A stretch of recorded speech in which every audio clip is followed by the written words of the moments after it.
प्रभु जी, सभी स्वरूप में श्री हनुमान जी के दर्शन होते हैं। जो भी तीर्थ जाएँ, जिस भी परम धाम के दर्शन करें, सभी में श्री हनुमान जी के ही दर्शन होते हैं। महाराज जी, इसमें मार्गदर्शन। उत्तम भक्त का यही लक्षण है। अपने आराध्य देव को देखें।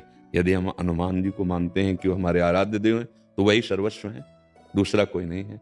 हनुमान जी के हृदय में सिया राम जी बैठे हैं, तो सिया राम के हृदय में हनुमान जी बैठे हैं। साधु हृदय मह्यम, भगवान कह रहे हैं, मेरा हृदय साधु, मैं साधु का हृदय।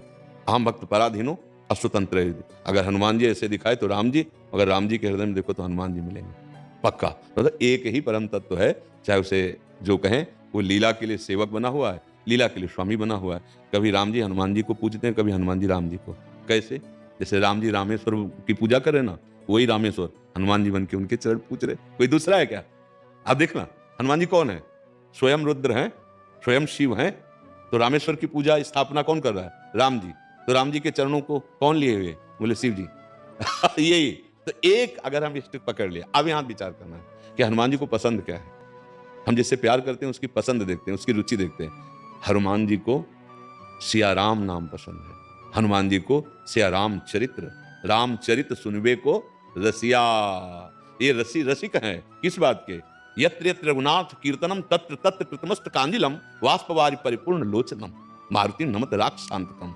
हनुमान जी महाराज आंसू बहाते हुए जहां जहां नाम कीर्तन होता है हरि का, जहां उनके पावन चरित्र का गायन होता है, वहां वहां उपस्थित होते हैं। यत्र यत्र रघुनाथ कीर्तनम तत्र तत्र, वहां वहां विराजमान रहते हैं। तो यदि हम हनुमान जी को इष्ट मानते हैं तो उनको सियाराम जी का जस सुनाए, सियाराम जी का नाम सुनाए, और सर्वत्र उपस्थिति अपने ही आराध्य देव की देखें।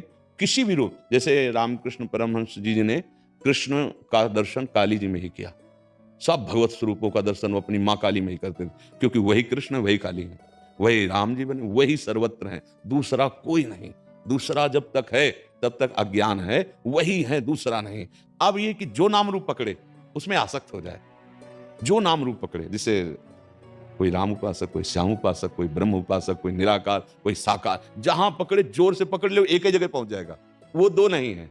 जैसे किसी भी घाट में ना आइए आप, यमुना जी तो वही है, घाटों के नाम अलग अलग हैं कि आज हमने जुगल घाट नहाया, आज हमने विश्राम घाट, आज केसी घाट, ऐसे घाट कहे जा सकते हैं, लेकिन यमुना जी अवगाहन उन्हीं का हो रहा है। ऐसे ही तत्व एक है, नाम कुछ भी दे दो। लीला में विविध लीलाएं, विविध नाम, विविध रूप धारण किए हुए हमारे प्रभु विराजमान। ऐसे अनन्य भाव से रहिए। ये तो बहुत परम मंगलमय है कि अपने आराध्य देव के अनन्य हो जाए। पर हनुमान जी की उपासना में एक सावधानी रखनी है कि उनको अधीन करने की बात ना सोचे शक्ति स्वरूप में, नहीं तो इतनी सामर्थ्य नहीं होती है, फिर वो मतलब बुद्धि विपरीत दिशा में चली जाएगी। समझ पा रहे हैं आप?